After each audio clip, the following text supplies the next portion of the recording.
This would be a room that make like a guest room and then Truly's. A guest room and then Truly's room. Yeah.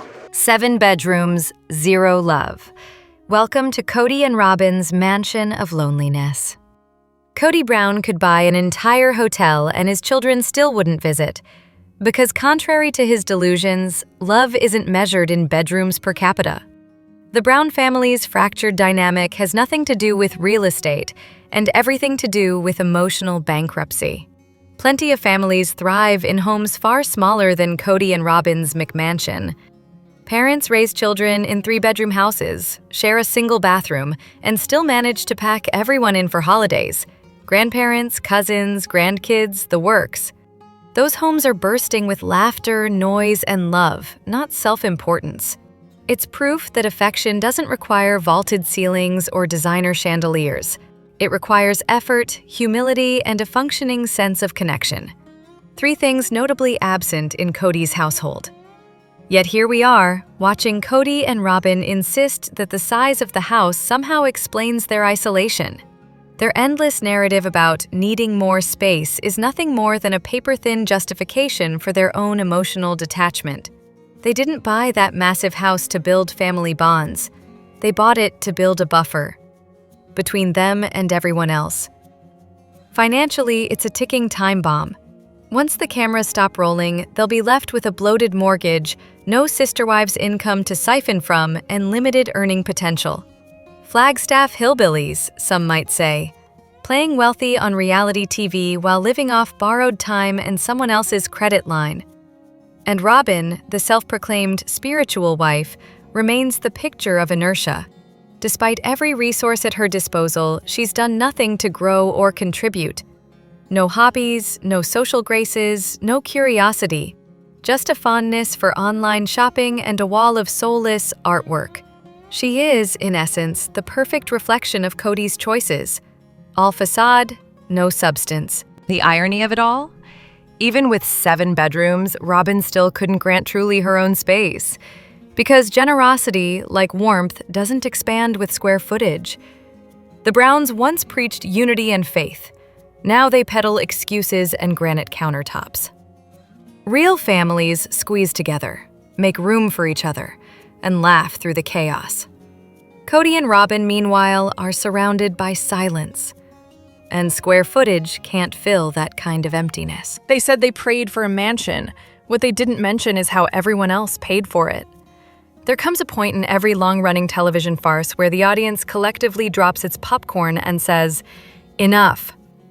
For Sister Wives, that moment arrived the instant Cody and Robin proudly unveiled their latest monument to self-delusion. A $2 million McMansion they claim was delivered straight from heaven. According to them, divine intervention, not creative accounting, granted this blessing. Naturally, their prayers must have been answered by Saint Mortgage Fraud, patron saint of grifters. For years, viewers have endured the slow-motion collapse of this family empire, clinging to the faint hope that accountability might one day arrive. It hasn't. Instead, Cody and Robin continue to twirl in circles of self-pity and entitlement, living large on what appears to be the collective equity and goodwill of the original 3 wives. The optics aren't great for 2 people accused, both by fans and by basic arithmetic, of siphoning family funds for personal gain. The audacity is breathtaking. They've managed to turn faith into a financial strategy, treating prayer like a down payment.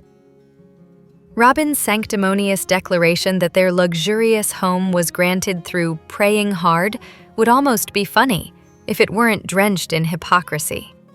Because, as one viewer put it so perfectly, no one prays harder than a thief. It's not, in the name of the Father, the Son, and RE/MAX real estate. God is not a licensed broker, and yet these 2 behave as though divine escrow has their names on the deed. Their selective gratitude is just as offensive. The couple dismisses their previous, perfectly fine Flagstaff home as though they'd been living in a shack, forgetting it was purchased with the pooled efforts of the very people they now disregard. Gratitude has never been their strong suit. But self-justification? That they've perfected. And then there's the moral irony. Robin, famously overprotective to the point of suffocating her children, now seems unbothered that her new home sits near toxic dust from an industrial site. So much for the bubble wrap. Apparently, the air itself is negotiable when the square footage is right. Meanwhile, the rest of the family, those who actually built the foundation of this entire enterprise, are left sorting through the emotional and financial wreckage. Talk of forensic accountants and subpoenas isn't just gossip anymore. It's the logical next step in what looks more like a case study in exploitation than a family saga. If there's any justice left in this melodrama, perhaps Janelle and the original wives will get their vindication and their share before the grifters are forced to downsize. Even their youngest child, Ari, seems to have absorbed the family gospel of greed, cheerfully parroting that she prefers the bigger house. How could she not? In this household, materialism is the only family value that still gets taught. But here's the ultimate irony. This dream home is a ticking financial time bomb. Without the show's income propping up their lifestyle, Cody and Robin's holy mansion will likely become a very expensive burden. The upkeep alone could inspire an entirely new round of prayers. In the end, the couple's desperate pursuit of status has turned faith into theater and partnership into plunder. For a family built on spiritual unity, the Browns' last remaining religion appears to be greed, and they're praying to it daily from the comfort of their $2 million altar. They call it opulent, but when your shower curtain's missing a ring and your ego's bigger than your staircase, that's not luxury, that's delusion. There's nothing quite like watching someone mistake square footage for sophistication. Cody's idea of opulence appears to be a high-ceilinged echo chamber featuring a $10 wire rack, a shower curtain missing a ring, and flooring that looks like a liquidation sale gone wrong. It's less Scarlett O'Hara splendor and more expired HGTV special. Yet there he stands, mistaking marble for majesty and tacky tiles for taste. One might call it delusion. Cody would probably call it design. The house itself is an architectural cry for help. A grand staircase twisting up from an ocean of mismatched tile isn't opulence, it's overcompensation. One could easily spend 6 figures just erasing the evidence of whoever thought beige marble and iron scrollwork screamed luxury. If this is Cody's kingdom, then it's one built on clearance racks and poor judgment. Meanwhile, Christine seems equally intent on auditioning for a role in Real Housewives of Rural Snobbery. Her disdain for North Carolina, delivered with that painfully drawn-out no, is as grating as it is revealing. Perhaps she assumes Utah has some moral monopoly on refinement. In truth, the comparison between the two states is about as meaningful as a debate between polyester and nylon. Neither one wins. For those keeping score, Utah offers dry heat and desert austerity. North Carolina counters with humidity and greenery. One burns, the other suffocates. It's all a matter of which discomfort you prefer. But Christine's ongoing campaign to disparage the South has less to do with climate and more to do with her need to posture. It's a petty brand of superiority that feels especially hollow from someone who once lived in a polygamist cul-de-sac. Even her dynamic with Janelle seems to have wilted under the glare of post-divorce reinvention. Their once inseparable Plexus partnership, the matching trips, the giggling selfies, the bestie act, has quietly evaporated. The friendship, it seems, was less about sisterhood and more about storyline. Now Christine's married, Janelle's landlocked, and the cameras have moved on. And yet, beneath the layers of envy and artificial grandeur, one truth remains constant. The Brown family's ongoing performance of success is as convincing as that DirecTV commercial where a man declares, "Opulence, I has it," while petting a miniature giraffe. The difference is, the commercial was meant to be a joke. Cody and Christine, unfortunately, seem to have missed the punchline. Cody says Janelle wants his money, Funny, since most of it started out as hers. For a couple so fond of preaching family unity, Cody and Robin Brown seem remarkably selective about which family members qualify for financial loyalty. The real mystery of sister wives isn't polygamy, it's accounting. When Cody and Robin purchased their first Flagstaff mansion, fondly dubbed the Animal Crossing home for its woodland extravagance, the down payment didn't materialize from thin air. It came from the sale of Mary and Janelle's Las Vegas homes. Yes, the so-called family fund was, in reality, the proceeds of two wives' sacrifices, funneled directly into one couple's dream home. The burning question: when that home sold, did Cody and Robin repay the women who financed it? Or, in the grand tradition of Brown family finances, did the money simply disappear into Robin's ever-expanding floral wardrobe budget? Adding insult to injury, Janelle's financial contributions to the family are practically a charitable foundation at this point. She purchased the Lehigh house with her inheritance, money from her father, not Cody's mythical business ventures. She even drained her 401k to pay off Robin's Victoria's Secret debt, a detail that perfectly captures the absurdity of the Brown financial ecosystem. One wife's retirement for another wife's lingerie bill. And let's not forget Robin herself once claimed that her home was a family asset. If that's true, then where's everyone's share of the proceeds from that sale? Unsurprisingly, Mary and Janelle have yet to see a cent. Proof that in the Brown family, generosity flows only one way: toward Cody and Robin's mortgage. It's precisely why the next tell-all host, Suki, has an obligation to stop letting Cody and Robin's evasions go unchecked. She should demand direct answers. Cody, you've accused Janelle of wanting your money. How do you reconcile that with the fact that she paid for the Lehigh house with her inheritance, paid off Robin's debt with her 401k, and contributed to Robin's down payment? Were those contributions ever reimbursed? If Cody tries to deflect by mumbling something about Janelle owning part of Coyote Pass, the follow-up writes itself. But Janelle paid for her portion of Coyote Pass. That's not reimbursement. That's another investment. Did you return any proceeds from the sale of Robin's house to her? These are not gotcha questions. They are the kind of basic financial accountability any adult should be able to answer. Unless, of course, the answer is inconvenient. TLC would do well to bring back Tamron Hall, the only interviewer unafraid to pierce the fog of sighs and floral blouses. Robin's signature interview routine: sigh, look down, smooth the blouse, sigh again, mutter, "It's just so confusing," could be mercifully condensed if production simply played her responses at double speed. Perhaps then viewers wouldn't lose a full minute of airtime per 3 words. The Browns have long claimed their marriages were about faith, family, and fairness. Yet when it comes to money, it seems only one union, the legally binding one, ever sees a return on investment. Mary Brown can't live without a camera, and that's exactly why she'll never be happy. There's an art to pretending not to want attention while ensuring every camera in the room is pointed your way, and Mary Brown has perfected it. Her speed dating scene, in which she dramatically muses that "people might know who I am," would be almost endearing if there weren't an entire film crew standing behind her. The woman is literally on a reality show. Of course people know who she is. The pretense of surprise is as transparent as the camera lens she's performing for. This self-delusion isn't new. Mary has long treated the show's production as a background inconvenience, something that just happens around her, while somehow missing the fact that it's the entire reason she's relevant. When she lost a rental in Flagstaff, the explanation was that her neighbors rejected her for being a polygamist.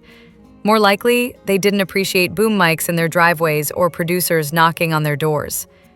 The same pattern followed the Browns' hasty departure from Lehigh. While the family blamed public scrutiny and investigations, the truth is simpler. Once a TV crew and TMZ arrived in a community built on secrecy, their presence was unsustainable. The investigation merely provided a narrative-friendly excuse. Mary's relationship with fame is pathological in its contradictions. She craves validation but resents the attention that brings it. Her self-esteem seems to hang entirely on her status as a minor celebrity, which explains why she continues to film moments like these despite clearly being miserable. Even Cody, hardly a beacon of insight, wasn't wrong when he said Mary loves the attention. She would be just as unhappy if no one noticed her at all. Her chronic indecision and martyr complex only compound the problem. Mary's favorite position is the one of victimhood, cornered, misunderstood, and perpetually wounded. She hesitates to make decisions not out of caution, but so she can later lament that someone made them for her. This pattern ensures that she always has something to complain about. It's little wonder she's still single. Few people have the stamina to date someone whose hobby is self-inflicted misery. Of course, this isn't just a Mary problem. It's a Brown family tradition. Every member of the clan is hypersensitive about their polygamist identity, clinging to the idea that they are brave pioneers persecuted for their beliefs. The irony is that their supposed exile from places like Utah or Las Vegas was entirely voluntary. No one drove them out. They packed a U-Haul themselves. Still, Cody and Robin can't resist dramatizing their every relocation as some grand spiritual pilgrimage, complete with self-anointed martyrdom. And in the end, it's all for the same purpose: control. Cody's true obsession has always been narrative control, keeping the family's image spotless for the cameras, manipulating storylines to maintain his authority, and convincing viewers that chaos equals authenticity. For the first decade of Sister Wives, this illusion held. The family appeared unnaturally serene, carefully edited to present the ideal plural marriage. But once Robin entered the picture, the cracks widened, and the show's carefully managed harmony unraveled. As for Mary's televised flirtations, they were as contrived as everything else. Whether she was offended by a stranger's joke or pretending to seek love, it was all production bait. One last gasp to stay relevant. What she truly needs isn't another camera-ready date, but a life that doesn't depend on being filmed. Because at this point, the only thing Mary seems incapable of doing authentically is being off-screen. Robin Brown's doll collection isn't about childhood dreams. It's about surviving a marriage that's already over. There's a fine line between collecting and hoarding, and Robin Brown has practically built a mansion on it. The shelves may be lined with porcelain faces and doll accessories, but the real story isn't about plastic or lace. It's about power, preservation, and perhaps a touch of arrested development wrapped in satin ribbons. At first glance, the doll obsession seems like an eccentric hobby, a wealthy woman indulging her inner child. But look closer, and it's a curious psychological tableau. Robin's collection has been described as a kind of emotional armor, a stockpile of comfort and control in a life that's otherwise dictated by Cody's ever-dwindling attention span. Some speculate that it's even strategic, a divorce-proof investment. After all, Cody would fight to the death over cash, property, or even a mediocre painting. But doll paraphernalia? He'd likely overlook it entirely. What looks like clutter might, in Robin's mind, be her version of a safety net. Yet beneath the speculation about financial motives lies something far more human and far sadder. Robin's obsession reeks of unhealed childhood wounds. The shopping sprees, the sentimental purchases, the dolls treated like living beings. This isn't about consumerism. It's about reclamation. When a person grows up with unmet emotional needs, adulthood often becomes a second chance to give the inner child everything she never had. The problem arises when that healing turns into hoarding. Therapy could help, but given Robin's dismissive attitude toward it, she's likely to keep self-soothing via Amazon Prime instead of introspection. Her doll reviews, once public, now scrubbed from the internet but immortalized by YouTubers, are particularly telling. They blur the line between collector and caretaker, describing the dolls with an unnerving reverence, as though they're sentient companions rather than vinyl merchandise. It's both fascinating and deeply unsettling, like catching someone mid-conversation with a row of silent plastic children. And the dolls aren't even the only collectibles in her orbit. The art covering every inch of her walls, cheap prints masquerading as high culture, offers another glimpse into her aesthetic and emotional chaos. Cruise ship decor hung like it's the Louvre, frames crammed edge to edge in a visual cacophony that screams less refined taste and more estate sale in progress. McKelty once let slip that Robin and Cody buy this art as a way to stash money, proof that even bad taste can be weaponized if you're delusional enough. Unfortunately for them, those pieces are as likely to appreciate in value as Beanie Babies in 2025. Of course, some argue that the dolls aren't a scheme at all, that Robin truly loves them, plays with them, and finds joy in their eternal innocence. Maybe she sees in them something Cody never offered: unwavering devotion, silence, and permanence. Dolls don't age, argue, or demand emotional reciprocity. They simply stay. And that, perhaps, is the most revealing detail of all. Whether it's a trauma response, a misplaced investment strategy, or just garden variety obsession, Robin's collection paints a portrait of a woman grasping for permanence in a crumbling family empire. She might laugh off therapy, but the walls of her house and the dolls staring down from every shelf tell the truth she won't. One can only hope that someday she realizes healing doesn't come from porcelain smiles or cruise ship art. But given the Brown family's track record, self-awareness is probably the rarest collectible of all. They cast Cody Brown to be the villain, but he's ruining the script by not falling apart. For a man whose entire brand rests on volume, verbal, emotional, and otherwise, Cody Brown's near invisibility on special forces is almost jarring. The cameras, usually magnetized to his every flailing monologue on Sister Wives, now seem content to let him fade into the background, surfacing only when he's muttering something tone-deaf or lumbering through a scene like a bewildered toddler in a combat vest. And yet, the lack of exposure may not be the insult it appears to be. It might actually be the edit of quiet competence. In reality television, airtime is not a meritocracy. It's a measure of chaos. The loudest, the weakest, or the ones about to be eliminated get the spotlight first. The early drama fodder burns bright, then vanishes, while those who endure quietly often remain half-seen until the final stretch. This editing logic suggests something unsettling. Cody Brown might actually be doing well. The show thrives on meltdowns and tears, but Cody, reality TV's favorite narcissist, has, for once, refused to supply them. He's not whining, sobbing, or sermonizing about betrayal under the blistering sun.